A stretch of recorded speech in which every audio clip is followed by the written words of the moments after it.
Salut, j'espère que tu vas bien. Alors dans cette vidéo, rapidement, je voulais revenir sur le reportage qui est passé hier sur M6, alors qui traitait du burn-out dans un cadre domestique, pas forcément dans un cadre professionnel. Donc c'est les mères au foyer ou les mères actives qui avaient vraiment du mal à gérer leurs enfants. Et puis ça faisait une sorte de charge de travail qui était assez énorme. Alors c'est quelque chose que je connais personnellement. Peut-être que tu as déjà regardé un petit peu dans la section qui suit dans mon site. Je parle un petit peu de cet épisode. J'ai mon fils qui a, aujourd'hui il a 12 ans, qui est autiste, Asperger. Donc on a connu avec sa maman pendant quelques années une période assez compliquée, où il criait, en fait il hurlait tout le temps, du matin jusqu'au soir. Donc c'était assez compliqué à gérer. Donc je comprends parfaitement ce que vivent ces moments. C'est pas évident. Et alors cette vidéo, c'était pas pour te parler de mon histoire, quoique c'est toujours intéressant de partager son expérience, mais c'est surtout, en fait, ce qui m'a intéressé, c'est que dans le reportage, il y a eu quelque chose d'assez intéressant. C'est que le reportage est fait quasiment en Belgique. Pourquoi? Parce qu'il y a une structure qui permet d'accueillir ces mamans, ou ces papas, ces couples qui sont un peu surmenés par cette surcharge de travail. Cette surcharge psychologique. Et ce qui est intéressant dans ce truc, c'est qu'en France, il n'y a pas de... Donc c'est pas reconnu. Cette surcharge, ce burn-out, ce type de burn-out n'est pas reconnu. Bon, il faut dire que le burn-out aussi professionnel n'est pas reconnu en France. Très souvent, les médecins font passer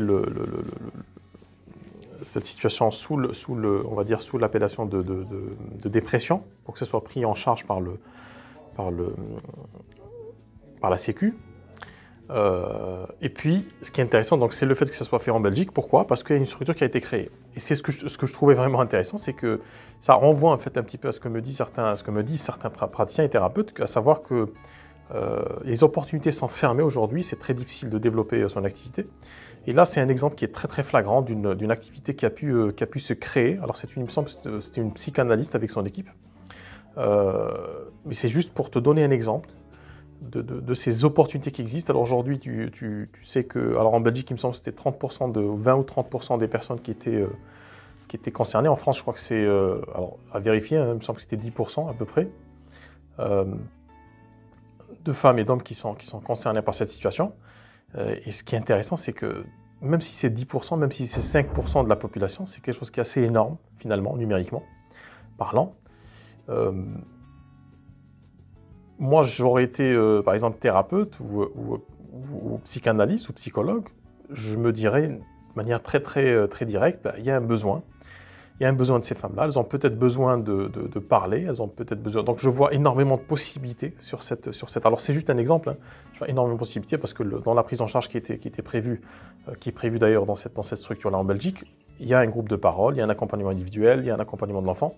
Donc, je vois passer énormément de thérapeutes en thérapie familiale, par exemple, conjugale, qui ont ces aptitudes-là, qui ont cette possibilité de travailler avec les enfants, avec les parents, mais qui restent dans leur cadre, dans leur espace, et puis se disent « je ne peux pas me développer autrement parce qu'à l'école, on ne m'a pas dit que je pouvais aller un peu plus loin. » Et c'est ça qui est un peu rageant aussi, parce que je ne dis pas que c'est facile à mettre en place, je ne parle pas forcément de monter une association ou un truc, d'une institution de ce type-là, mais j'aimerais que tu vois en fait les possibilités.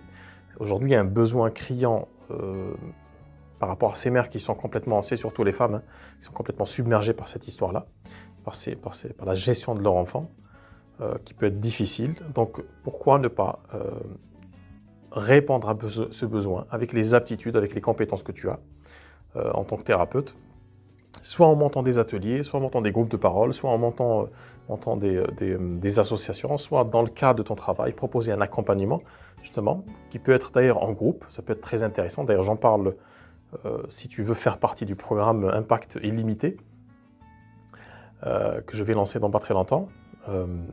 Je parle justement de cette question de la création d'offres. Aujourd'hui, tu peux créer facilement une offre très intéressante, très attrayante pour ces personnes-là. Alors, c'est juste l'exemple de la vidéo, mais on peut décliner à l'infini. Donc, tu peux créer vraiment des accompagnements en groupe pour ces personnes qui ont besoin, d'être compris, simplement, parce que c'est vrai que socialement, c'est pas très être submergé par un enfant, c'est quelque chose qu'on ne comprend pas aujourd'hui pour certaines personnes. Donc on va être jugé dans sa famille, dans son contexte. Donc pourquoi pas créer des offres qui te permettront justement d'accompagner ces personnes vers des solutions, des débuts de solutions. Donc voilà ce que je voulais te dire. Donc si tu es intéressé par notamment le programme d'accompagnement Impact Illimité, notamment sur la création d'offres et puis l'ouverture à ces possibilités que tu as. Parce que c'est ça qui est vraiment intéressant, c'est que quand tu as un outil thérapeutique, tu peux accompagner énormément de personnes. Ça, tu le sais déjà, mais le souci est particulier dans le sens où tu ne sais pas comment articuler ton offre, comment créer une offre. Parfois même, on n'y pense pas. On se dit, voilà, la seule façon pour moi de travailler, c'est de vendre de la prestation en one shot, c'est-à-dire de personne à personne, à 60, 50, 70 euros, 100 euros. Et puis, c'est une façon de faire hein, qui est respectable. Le problème avec cette façon de faire, c'est il faut dépenser énormément d'énergie pour avoir ces 2-3 clients par jour. Alors qu'en créant une offre d'accompagnement, donc le prix est un peu plus élevé, et puis l'accompagnement est beaucoup plus pertinent aussi. Donc voilà ce que je voulais te dire, je voulais te partager avec toi un petit peu sur mon expérience du visionnage de ce reportage. Je pense que tu pourrais toujours le regarder en replay. C'est très intéressant. C'est très intéressant côté parents et c'est aussi très intéressant côté prise en charge. Parce qu'on voit comment des praticiens, des thérapeutes ont mis en place un système, un process, un espace qui permet d'accueillir ces personnes-là. Et à partir de cette expérience-là, on peut faire des analogies, on peut dupliquer l'expérience dans quasiment toutes les thématiques et toutes les spécialisations. Si tu es intéressé par le programme donc Impact Illimité, tu me laisses un message en dessous de cette vidéo ou autour, et puis on en discute de vive voix. Et d'ici là, je te dis une très très bonne semaine. Ciao!